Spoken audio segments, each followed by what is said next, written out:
Oh guys, OOTD check. Oh, Pak, malamig pa rin. Yun. Okay.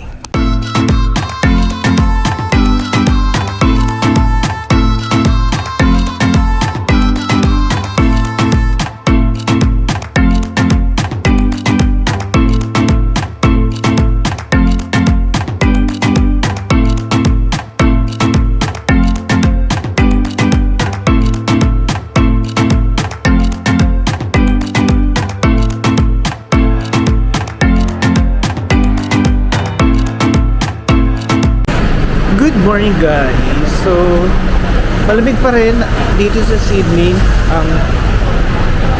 Hindi ko na check kung ilang degrees pero malamig pa rin siya. Tapos ang puti ng mukha ko din. So naglagay ako ng maraming sunblock dahil kahapon ay sunog na sunog ang ating mukha sa Bondi Beach. So for today, ang gagawin ko is pupuntahan ko yung mga suggested na photo spots dito sa Sydney, yung mga IG worthy daw. So I'll try to go to most of the places para ma-share ko rin sa inyo. But first order of business is hanap muna ako ng mabibilhan ng tinapay. Nakabili na ako ng carrot cake dun sa convenience store. It's $4.50. So ngayon andito na ako sa Chinatown and sasakay ako ng light trail papunta ng Circular Quay kasi para ma-conserve natin yung energy natin kasi mahaba pa yung lalakarin papunta ng uunahin natin yung Macquarie's Chair. Okay?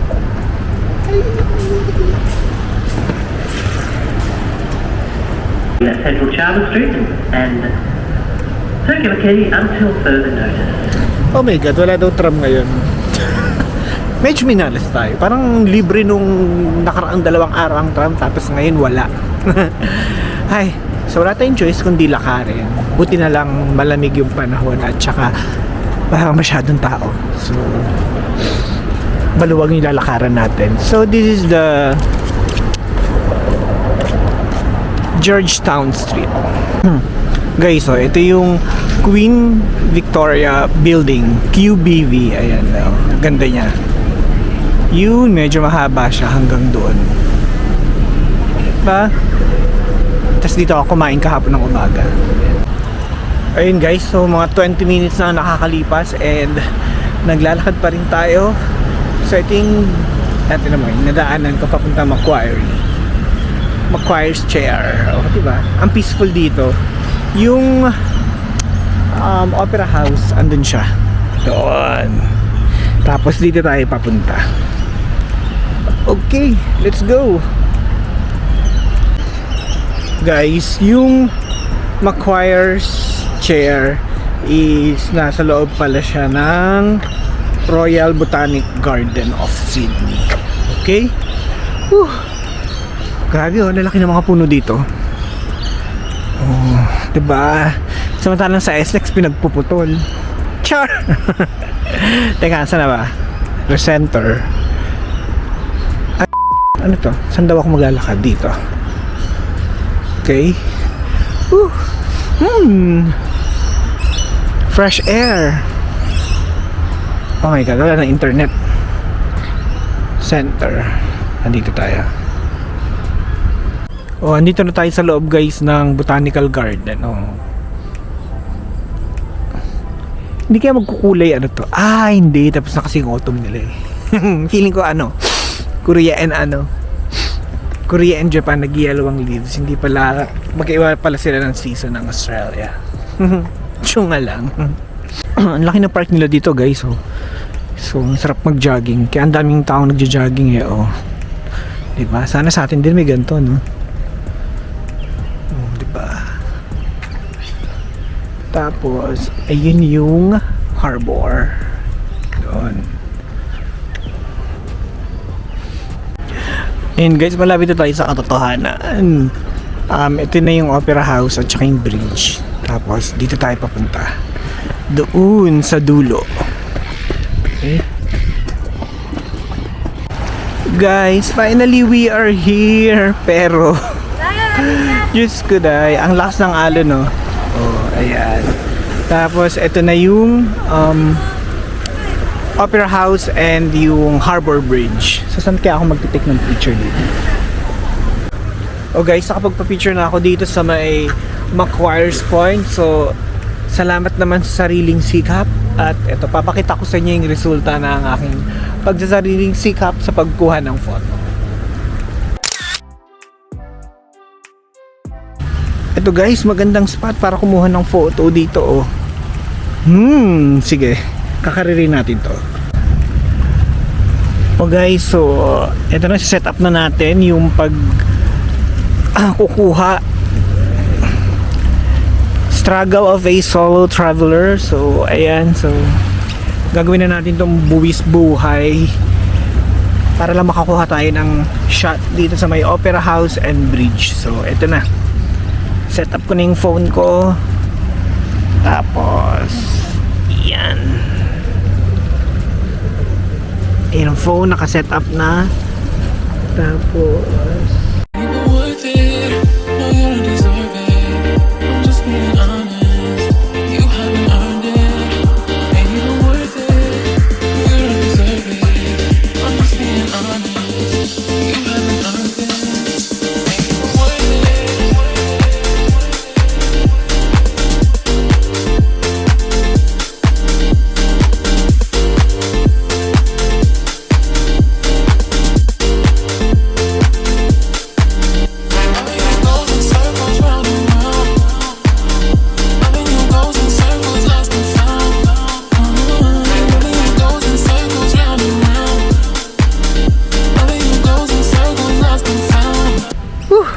guys, natapos na rin ang solo shoot dun sa may Opera House and Harbor Bridge, and this is the result.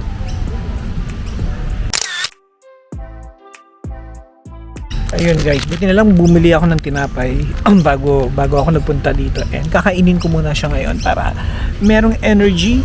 So mamaya kasi plan kong kumain sa may Fenwick, ay yung Balmain or Balman Cafe.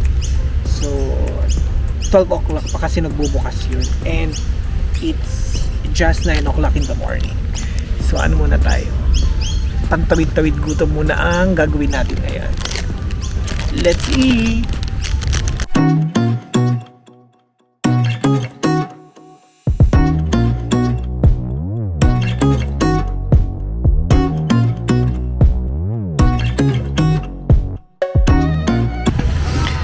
Guys, buti na lang medyo maaga tayo kanina kasi dumadami na yung tao.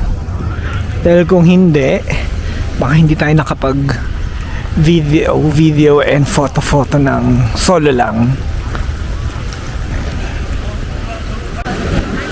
Ayan na sila. Ang dami nila, ayan.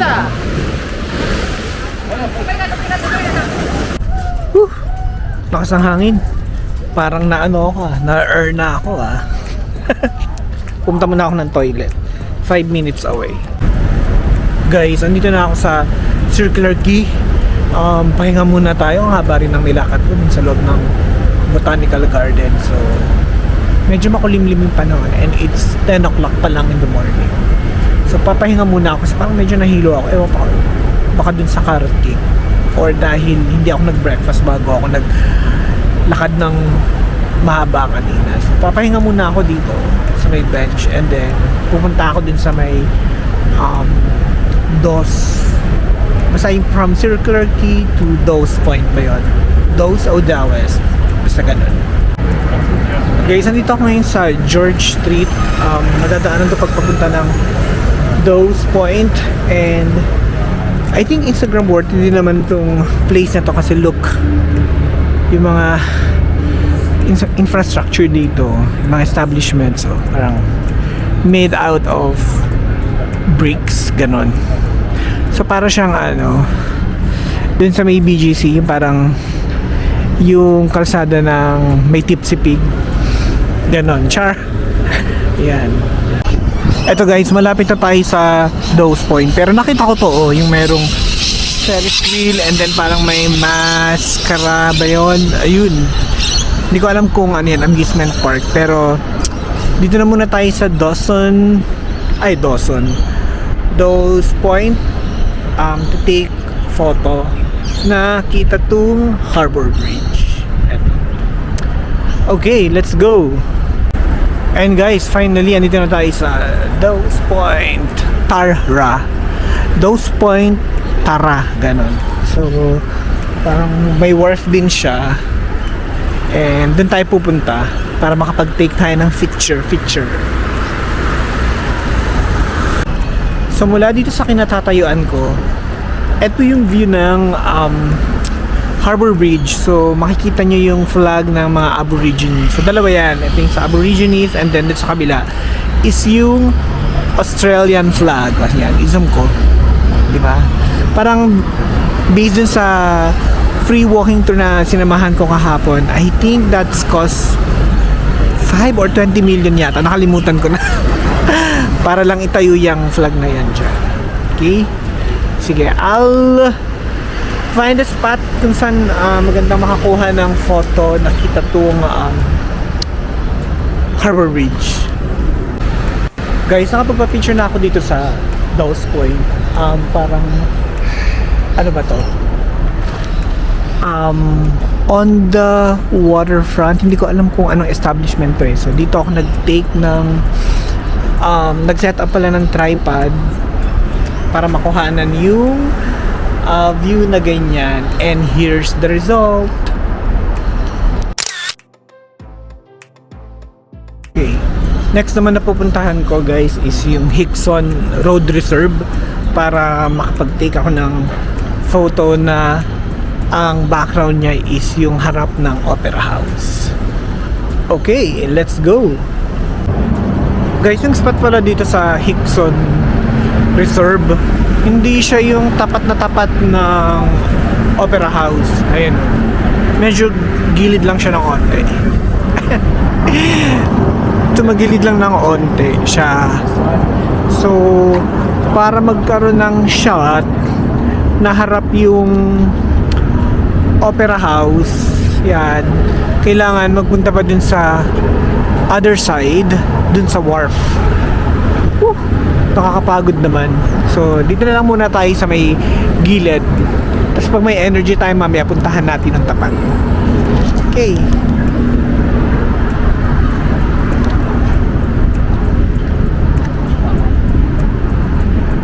Oh, ayan guys, so nag-set up na ako para makuha yung background. Hindi, para yung background is yung gilid ng Opera House. So, okay, I'll just take my photo and then I'll show you the result.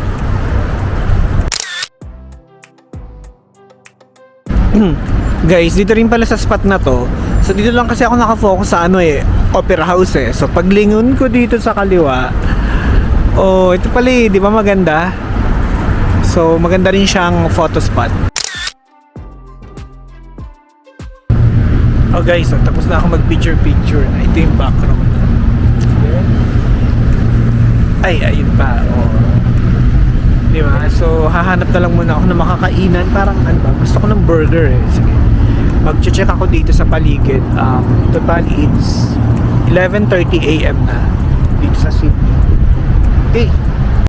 Guys, ito na yung una kong nakitang kainan dito lang sa may street na to.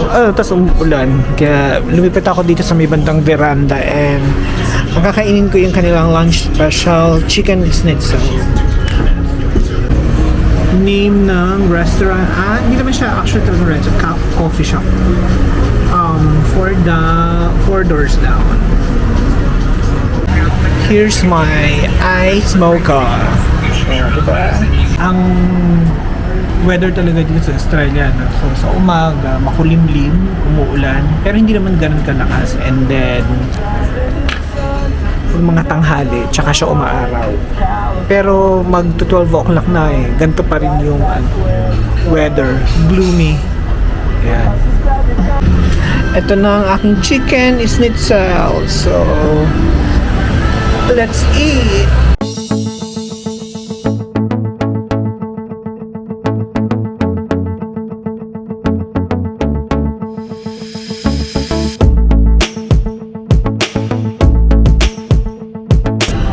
Ito palang kinakain ko guys, $18, kasi ito, $8.50. So that's $26.50. So that's around 1,100. Ay! Oh, mga ganun, 1,000. Okay, so dito ako kumain sa may 4 doors down and umaambon pa, pero papunta na ako ng accommodation dahil need ko na mag-charge ng mga gadgets. Wow guys, so tinayunan nila yung Christmas tree dito sa may ano ba ito? Nakalimutan ko na yung pinuntahan namin dun sa walking tour. O di ba ang ganda. Siguro mamaya ano to, maganda to pag gabi. Mapuntahan nga mamaya pag may ilaw siya. Guys, nandito na ako sa accommodation. Grabe yung kape nila. Umi-effect. So, ang layo pa naman yung kinainan ko. Tapos, wala yung light trail trap. Parang close sila today. Brisk walking ang ganap. Buti nakaabot ako dito. Hi. So, ngayon ang gagawin ko, mag-charge na lang muna ako ng mga gadgets. Tapos, papahinga ng onte. And then, mamaya, bibili na ako ng pasalubong dun sa Kohl's. Yung Tim Tam, mas mura kasi dun kaysa sa Woolworths. Ayun, bali tatlo lang yung napuntahan ko na photo spots, pero actually marami pa siya. Kahapon din naman may mga napuntahan na ako, like dun sa may Circular Quay na yung background niya is parang yung mga bricks na mga bahay, tas nandun siya sa wharf. Actually marami pa rin, pero yun nga, hindi rin kasi sila magkakalapit, so mahaba-habang mga lakaran. Pero pag search nyo naman, halimbawa sa social media o kaya sa TikTok, marami pa talagang iba. So yun guys, nakapagpahinga na tayo ng onte. Tapos medyo sumakit yung ulo ko. Ewan ko, siguro dahil dun sa coffee. Parang maikli lang kasi yung tulog ko kanina, tapos nagkape ako, so not enough rest and sleep. Pero ngayon, pupunta na ako ng Kohl's. Mamimili na ako ng mga, kung ano man yung mga dapat bilhin para maayos ko na rin yung bagahe ko. Though meron pa akong one full day tomorrow, pero gusto ko na lang, chill lang bukas. Tapos mamayang gabi, try ko puntahan yung Christmas tree na bagong tayo. Sana meron siyang pailaw. Ano ba yan guys? Umuulan, pero isang tawid lang naman tayo eh. So, ilalaban na natin siya. Okay, first things first, kuha tayo ng basket. Well, medyo marami-rami ang bibili natin. Asa na ba yun? Asa na yung Tim Tams? Yun muna tayo, Tim Tams. Ito ano to? Cakes. There.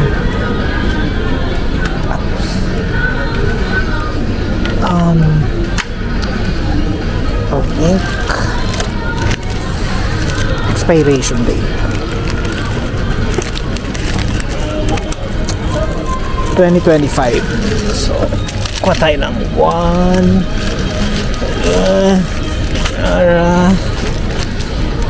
batteries Faray. Uy, naka-sale siya. 2 for $8. So it's like $4 each na lang. So kailangan even numbers ang kukunin natin. Sino ba? Sa team ko. 1,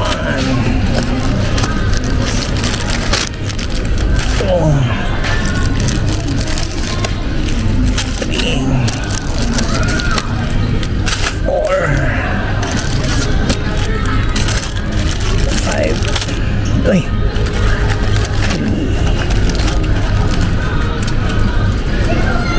Tapos ito, ano to? Double coat, triple chocolate, dark chocolate, chocolate. Where's the dark salted caramel? No, double coat. Baka masakit to sa lalamunan. Asan yung dark chocolate? Here. Here.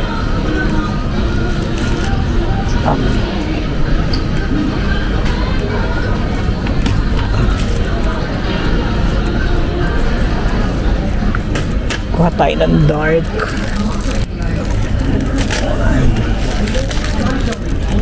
Two.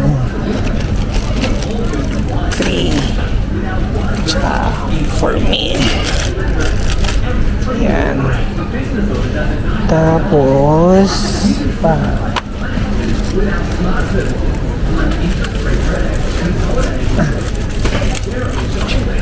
Ayan. Pa.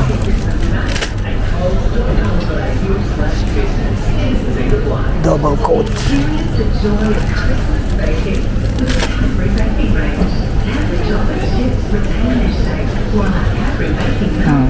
Okay, ito na po yung magpapabigat ng bagahe natin. Sige, mag-iikot pa ako dito tsaka kung ano pa pwedeng mabili. Ayan. Guys, bibili rin ako nito. Try siguro natin to, no? Parang iba't ibang dessert collection. O, ayan yung laman niya. Maple pecan pie, cookie butter, at saka salted caramel. Kuha ako ng mga, kumuha na pala ako ng mga 4. Ayan. Ayan, parang gusto ko rin ng strawberry. Kuha ako nito. Ilang grams ba to? 250 grams, so $3.50. Ayan. Pero yung 450, 500 grams. Ito. Ayan guys, nakabalik na ako dito sa accommodation ko and umuulan pa rin sa labas. Parang buong araw na yata umuulan. Buti nung lumabas ako kaninang umaga, hindi pa ganun umuulan. After kung kumain, dun lang siya umulan. So kung magtutuloy-tuloy yan, baka hindi na ako makapunta mamaya sa Christmas tree. Bukas na lang. So for now, i-impake ko na nga muna itong mga to para at least nakaset na. Tasalpak na lang ako ng salpak sa maleta ko kapag yung mga nagamit na damit. Okay.